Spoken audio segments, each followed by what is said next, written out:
The phone buzzed while I was sitting in the backyard of my place in Austin. Nothing about the moment suggested bad news, yet the message on the screen cut straight through me. "Don't come to the wedding. You and Mom ruin my image." Anna had never spoken to me like that. For a second, the words didn't register. They just sat there wrong in every possible way. A call seemed like the only reasonable thing to do. No answer. Another message appeared almost immediately. "I told you already. Do not show up." My thumb hovered over the keypad before sending a simple question. What happened? The text went through, but the dots never showed. No response. Standing felt strange, as if my legs moved before any thought formed.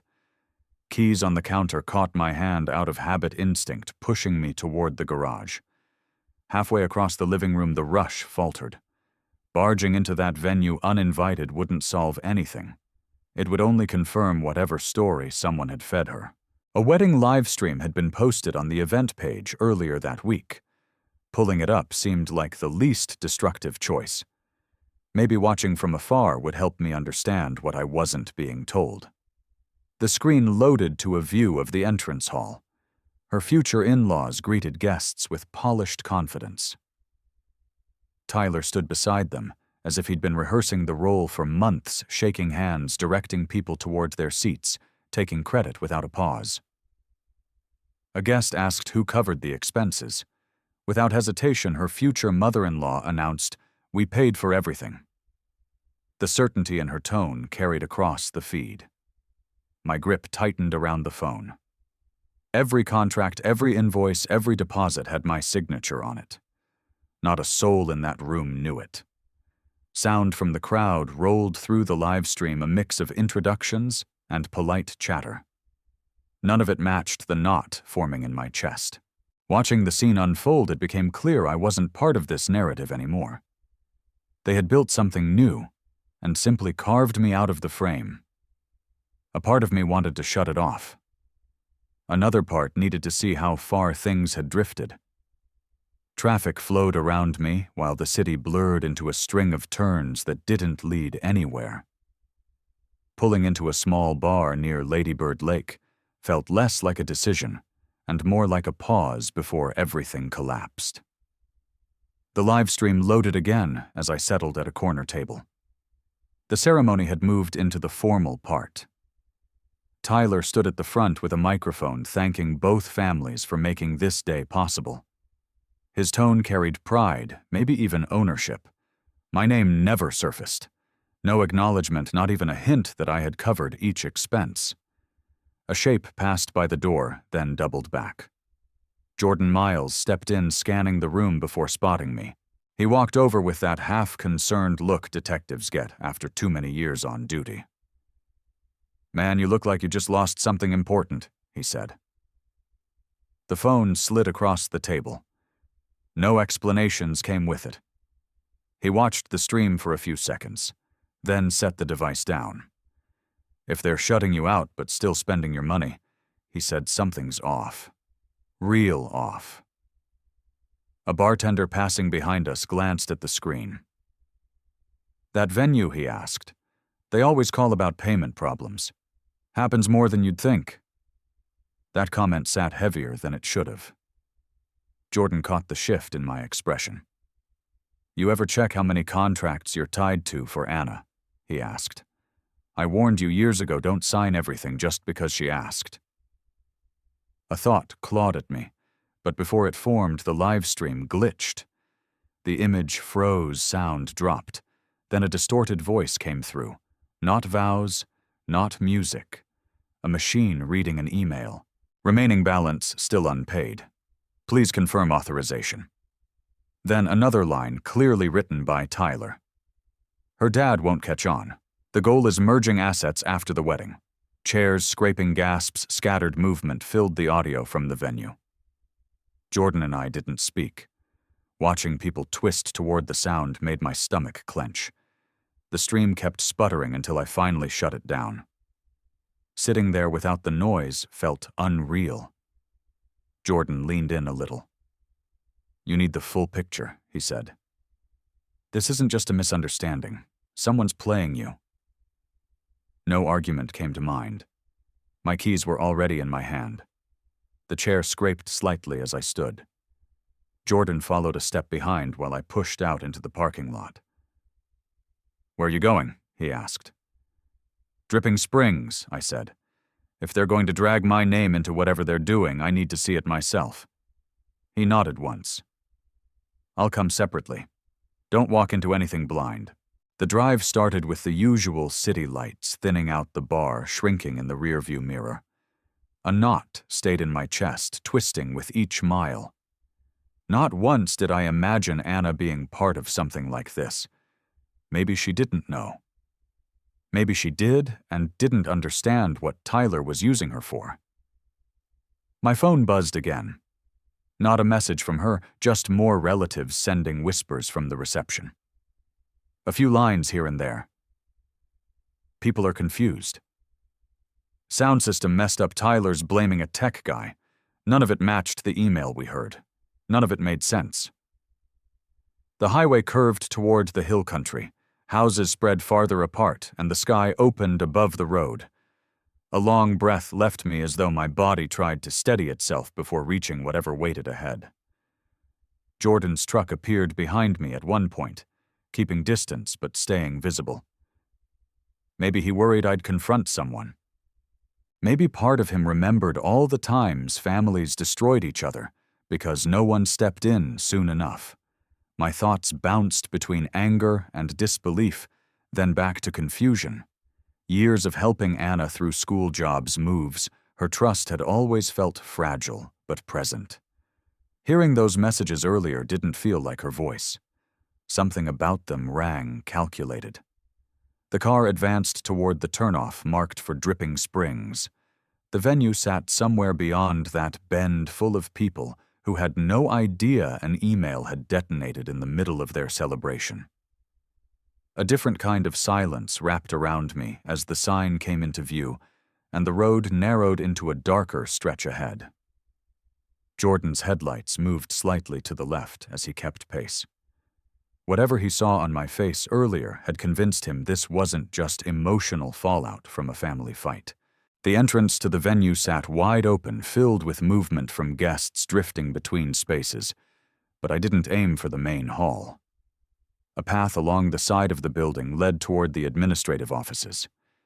Each step carried a sense of purpose I hadn't felt in hours. A receptionist looked up when I walked in. Her smile faltered the moment my name was spoken. Michael Reed. She tapped something on her screen, then swallowed hard. "One moment, sir." A young manager approached with a folder tucked under his arm. He seemed prepared for an uncomfortable exchange. "Mr. Reed." "Thank you for waiting," he said. "We've gathered your paperwork." "My paperwork?" He handed the folder over. Pages of invoices and confirmation forms filled the packet, every service under my name. "I never received any of these emails," I said. "Not a single one." The manager checked his tablet again. "The system shows they were sent to the email on file." "That's not my address." He turned the tablet toward me. The email listed was nearly identical to mine, except for one added character easy to miss, unless someone looked closely. "Who provided that address?" I asked. It came from an update submitted through our customer portal. The request included a note saying you preferred this alternate contact. Jordan stepped into the office at that moment, having followed the route I took earlier. "You mind if I take a look?" he asked the manager. "Of course," the manager said, handing him part of the stack. Jordan flipped through the records, raising a brow. "These logs show multiple calls from a representative acting for Mr. Reed." "Who was that?" The manager replied, "A man named Tyler Scott. He said you were unavailable and asked us to reroute all communication to the new email." The words landed with the weight of a confession. A question rose that I didn't want to face. Did Anna know this was happening? Had she watched him take control of everything without questioning it? Before anything else could be asked, a loud alert chimed in the office. Staff exchanged stiff glances. "What was that?" Jordan asked. "Audio malfunction during the ceremony," the receptionist said. Something disrupted the sound again. Jordan leaned close. "Get full copies. Don't leave with just one version." The manager nodded and hurried to a printer. The machine produced page after page, contracts, receipts, call logs. He stacked them neatly and passed the bundle to me. On the way out, a flash of movement across the courtyard drew my eyes. Anna raced after a technician, her voice tight with panic. Tyler followed a few steps behind, jaw-clenched irritation written all over him. She didn't see me. I stopped near the line of parked cars and stepped back behind a truck. Watching her crumble under the weight of a disaster he created twisted something sharp in my chest. Whatever had played on those speakers earlier wasn't only an accident. It was a thread pulling their facade apart. Jordan caught up beside me. "You good?" "No," I said, though the answer barely scraped the surface. The two of them disappeared around a corner. I retreated to my car, opened the folder, and pulled out the first invoice. A line at the bottom sat in bold text, "Authorized by Tyler Scott, acting family representative." More pages revealed the same line. Over and over. My signature was nowhere. His name appeared everywhere. The folder stayed on the seat while the car rolled away from the venue. A long stretch of road carried me toward the bank where I'd opened a joint account for Anna during her college years. Back then, it felt like a simple gesture, one more way to keep her steady. Pulling into the parking lot now, the act carried an entirely different weight. A teller waved me forward. "What can we help you with today, Mr. Reed? Check the recent access history on my accounts," I said. "All of them." She typed quickly, eyes narrowing as lines of activity filled her screen. "There were recent requests to modify permissions," she said. "Those changes came from a device registered to Anna Reed." The words landed hard. What kind of changes? Additional access privileges, and a few digital authorizations. She turned the monitor slightly. "These appear to be signatures from you." "That's not possible." Another banker approached, drawn by her tone. He studied the screen, then spoke carefully. "These authorizations approved deposits and vendor payments for wedding services, but digital signatures can be forged. We may be looking at identity misuse." My phone rang. Jordan's name flashed across the display. "Keep every record you find," he said when I answered. "Don't let them wipe anything. We'll need it." His voice told me he understood exactly how deep this problem went. The banker asked for identification so they could escalate the review. A printout emerged from their machine with rows of unauthorized transactions, each one marked approved. The déjà vu of seeing my name on things I never touched pressed tight against my chest. "You'll need to file a protection request," the banker said. "We'll temporarily freeze all secondary access until this is sorted out." He handed me the form. Signing it felt like sealing off a part of my life I'd never thought to guard. The pen hadn't even left the page when an unfamiliar number called next. A stressed voice came through Mr. Reed. "This is the event services coordinator. Your card got declined again. We need guidance on how to proceed." My card. The words came out before I could stop them. "I'm not at the venue. Stop every charge linked to my name. Then someone is using your profile. We'll halt everything until we hear otherwise." The banker watched me end the call. "You should consider locking all your cards," he said. "There may be a data breach. Lock them," I told him. "All of them." He moved quickly, entering commands, canceling access, freezing accounts one by one. The pile of receipts and forms stacked in front of me kept growing. A buzz hit my phone again, a text from a cousin who'd stayed at the wedding after the audio disaster. Everything exploded here. "Tyler's saying the system pulled an old email of yours. His parents are freaking out." No reply left my fingers. Words didn't matter anymore. The circle of lies had widened past anything I imagined hours earlier. Cutting through it would take more than a few signatures and a phone call. Stepping out of the bank, the late afternoon sat waiting. Cars drifted through the lot, people walked past with errands that didn't include betrayal or financial wreckage. None of them looked my way. No one had any idea a family was cracking apart a few feet from where they parked. The folder from the venue felt heavier than it should when I picked it up again. A wind brushed across my shirt as I paused near the row of cars. Standing there with the paperwork clutched under one arm, the truth settled slowly. The damage wasn't contained to a wedding or a message thread. It ran deeper, touching accounts, records, my own identity. Leaving the bank's parking lot, I headed toward the law office Jordan trusted. The building sat in a modest strip center near his precinct, a place I'd visited once years ago for something forgettable. This time nothing felt routine. The receptionist led me straight to an attorney whose manner suggested he'd already been briefed. He sifted through my documents with a steady pace. "These digital signatures," he said, tapping a form, "if they're forged, you'll need to establish that immediately.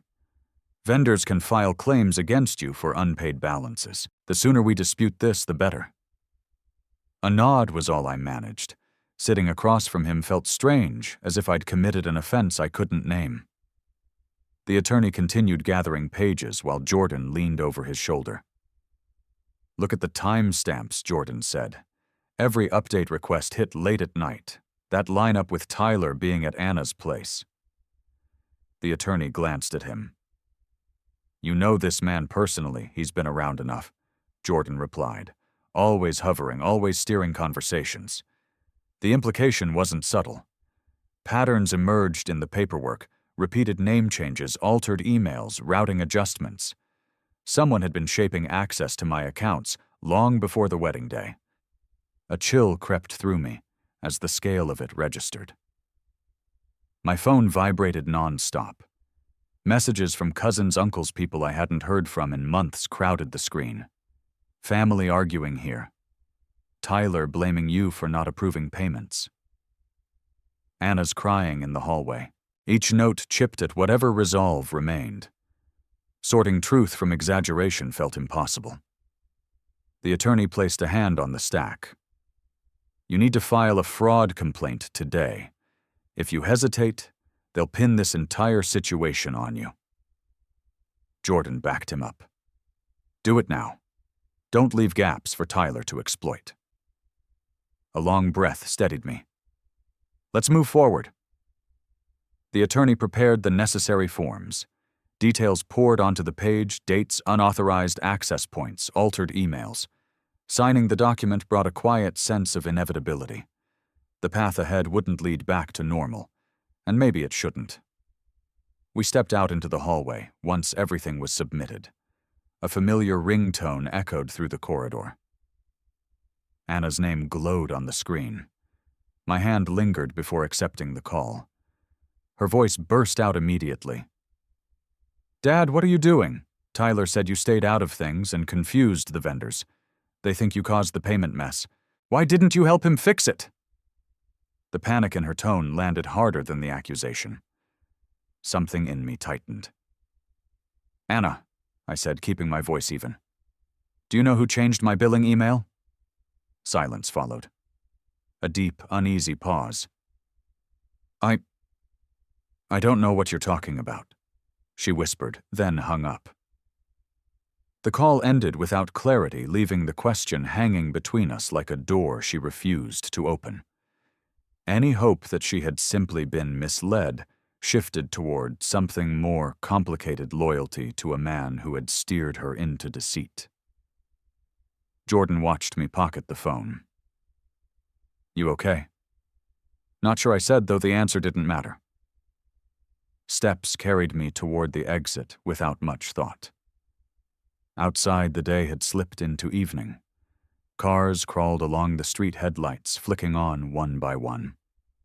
My own vehicle sat near the edge of the lot. The folder rested on the passenger seat where I'd left it earlier, thick with evidence of how far things had spiraled. Papers covered the dining table when I got home. Years of transfers, tuition checks, deposits for emergencies. Every line showed a version of fatherhood I thought would anchor Anna. Sorting through it all steadied my mind more than I expected. Numbers didn't lie even when people did. Jordan called before I finished organizing the last stack. The tech guy from the venue sent over the audio logs, he said. That email didn't come from the vendor's playlist. Someone slipped a file onto the USB they used for the slideshow. Someone I repeated, though the answer already hovered. We should talk to him in person, Jordan added. He's in Dripping Springs tonight. The drive out there felt different from earlier, less confusion, more determination. The technician waited near the staff entrance, shifting nervously. Jordan introduced us, and the guy wasted no time. On the morning of the ceremony, he said Tyler showed up early. He asked me to double-check the slideshow because he added a couple of files. I didn't think much of it. What files, Jordan asked. Mostly photos, the tech replied, but there was an audio clip labeled as a backup. I didn't know it contained that email. He held out a small flash drive. I kept a copy in case management blamed me. Jordan plugged it into his tablet. The text from the exposed email filled the screen. I need to merge assets with Anna. Her father will cover the expenses. I just need the wedding finalized. The line hit harder, reading it directly. All those small doubts over the years lined up in a row, suddenly making perfect sense. This is solid, Jordan said quietly. This shows intent and deception. The technician continued, I don't want trouble, but I didn't put that on the show list, and it wasn't on the files your daughter submitted earlier in the week. We thanked him and walked back toward the parking area. Relief rose for a moment, finally something undeniable. But the feeling dissolved when Jordan checked a message on his phone. You're not going to like this, he said. Her in-laws are telling everyone you sabotaged the ceremony. They're asking Anna to legally separate her finances from yours so they won't get tied to any fallout. My stomach tightened. They're blaming me for that email. Tyler claims the system pulled it from your folder. Says it's proof you kept outdated files that corrupted the playlist. Jordan shook his head. He's spinning the whole room. A sense of disbelief washed over me. I hadn't even been there. Yet somehow the story had twisted enough to cast me as the source of the disaster. That's not the worst of it, Jordan went on. He'll push harder. Count on that. The phone buzzed again. A long message from a distant relative popped up. Everyone's confused. Tyler says the email came from your old laptop. His parents think you triggered everything. A bitter realization settled in. Tyler wasn't trying to escape blame, he was building a case against me. We reached our cars. Before I opened my door, another notification appeared, this time from the venue's administrative address. Mr. Reed, we request your statement regarding your role in providing the audio file that disrupted our scheduled program. The words blurred for a second. It didn't matter that I'd never touched their equipment or attended the event. The accusation alone meant another battle waited. Jordan stood a few feet away, watching my reaction. This is the next move, he said. You need to be ready. The next morning started at the law office. The attorney spread the technician's documents across his desk, scanning each line with a sharper focus than before. This is your pivot point, he said. Handled properly, it clears you of liability. The venue can't pin the disruption on you once this is submitted. A wave of relief didn't come. Instead, the comment reminded me how close I'd come to being buried under someone else's choices. We need his statement signed, I said. I want everything authenticated. The technician met us in the lobby after a quick call. He looked nervous but determined. I'll sign whatever you need, he told the attorney. Tyler tried to push things on me too. I'm not getting dragged into his mess. His signature marked the bottom of the affidavit. A simple scribble, yet it reshaped the entire narrative. Jordan stood near the doorway, arms folded. "Next step is reporting the forged digital signatures," he said. "That goes beyond wedding drama." My hesitation surfaced before I could stop it. "This puts Anna's husband in criminal territory." Jordan answered without softening it. "You're not attacking him. You're reclaiming your name. There's a difference." Those words stayed with me as we left the office and drove to the police department. Filing a report meant acknowledging that Tyler hadn't just crossed boundaries, he'd walked over them with intention. While waiting to be called in, my phone buzzed. A message from someone who'd filmed part of the chaos at the reception had traveled through the family group chat, a video of Tyler sprinting off stage after the email played. His expression, wild, panicked, betrayed far more than embarrassment. Response threads underneath the clip ranged from confusion to suspicion. A few relatives who'd defended him earlier had gone silent. Narratives crumble fast when a camera captures truth. The investigator called us back. We explained the forged authorizations, the fake email address, the altered billing details. The officer reviewed each sheet slowly. "These patterns show intentional manipulation," he said. "This isn't an error. We'll open a financial fraud inquiry." As he spoke, another alert surfaced on my phone. This time it came from Tyler. "You ruined the ceremony," his email read. "You know what Anna and I needed. Why did you interfere?" Jordan leaned over my shoulder. "Forward that to the attorney," he said. "Don't answer him directly." The message sent itself through the share option, severing any expectation of dialogue. Jordan's phone chimed next. He read the text, then exhaled sharply. "You're going to love this," he said. "The fake email account using your name. It was registered under Anna's family phone plan. The secondary line on her account is Tyler's, so he had access the whole time." A tired sense of clarity hit me. Tyler hadn't stumbled into this. He'd been preparing, shaping the situation months ahead of the wedding. Each altered bill, each diverted email, it all pointed to premeditation. The investigator returned with a folder of forms. "We'll need additional financial records to strengthen the case," he said. "Bring past transfers, loan agreements, anything he might have used to justify access." While gathering the documents, a soft knock sounded behind me. Anna stood there, small and unsure, as if she'd shrunk since the last time I saw her. "Dad? Can we talk?" The officer nodded and stepped aside. She approached slowly. "Tyler told me everything he did was for our future," she said. "He said you'd understand once things settled down. I didn't know he changed your information. I didn't think he'd go that far." Her words tangled half belief and half denial. Pain threaded through them, not just for me, but for the cracks forming in her own life. "Anna, I said someone used my identity. Someone altered my accounts. That's not about a future, it's about control." She swallowed hard. "He thought merging finances would help us. He said you'd push back unless he handled it." Hearing that twisted something deep. She wasn't scheming, she was repeating the justification he fed her, playing the role he shaped. Jordan watched from a distance, letting the moment unfold without stepping in.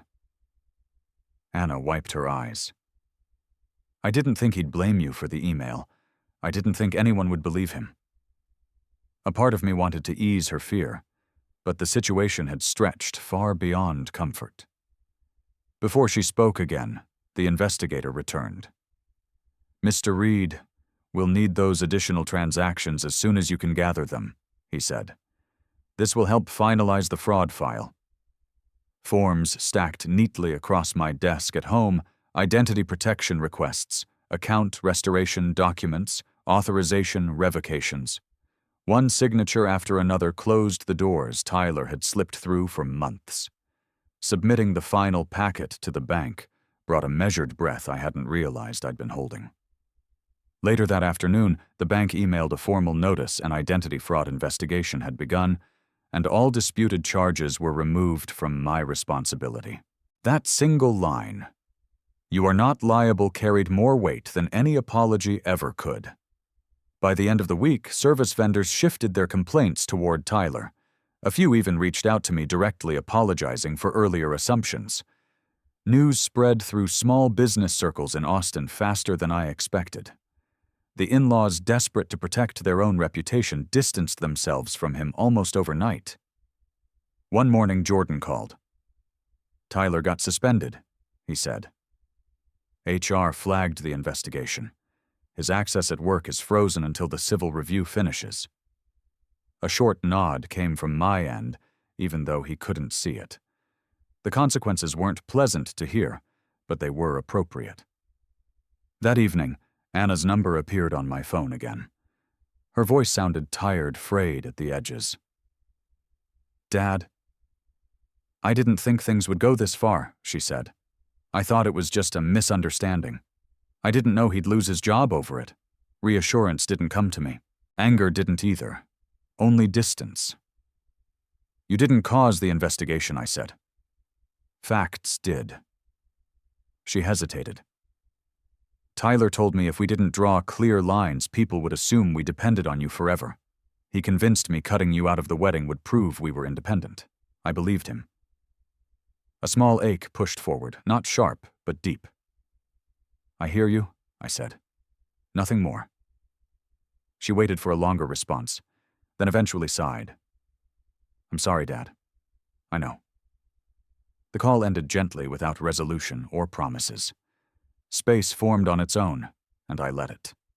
Preliminary findings from the investigators arrived a week later. The report laid out everything with clinical precision: the fraudulent email address, the unauthorized digital signatures, the altered contact information, all traced back to Tyler's devices. They listed timestamps, IP logs, call recordings, and even the fake number he used to verify identity changes. Reading it felt less like vengeance and more like confirmation that my instincts had finally caught up with the truth. Jordan dropped by after work. "You don't owe forgiveness to anyone," he said. "Just live your life now." Something in his tone carried a simple wisdom, like the old saying, "Freedom begins the day you stop asking permission." Returning to my job at the energy company steadied me. Routine had a way of clearing debris the mind couldn't handle alone. I signed up for a weekend climbing class, a plan I postponed for years. The first session left my muscles sore and my head lighter. By December, the formal investigation wrapped. A civil judgment ordered Tyler to repay the vendors and acknowledge his involvement in the identity misuse. Nothing about it made me celebrate, but knowing the record told the truth mattered. Invitations to holiday gatherings from the in-laws never reached me, and I didn't expect them to. I stayed out of anything tied to Tyler or his family. Some doors close without ceremony. You simply stop walking toward them. On the last workday before the new year, I stepped out of my office as the sun dipped low. The hallway buzzed faintly with coworkers wrapping up their day. No one knew the story I'd been living through. They only saw a man clocking out heading home like everyone else. A message from Jordan lit up my phone. "Got a trail in Colorado we should try next month." "You in?" My hand went to the car handle. The folder of old documents sat on the passenger seat where I'd left it earlier. I reached over, slid the bundle into the glove compartment, and closed it with a soft click. The road ahead didn't need a declaration or a final thought. It just needed the next mile.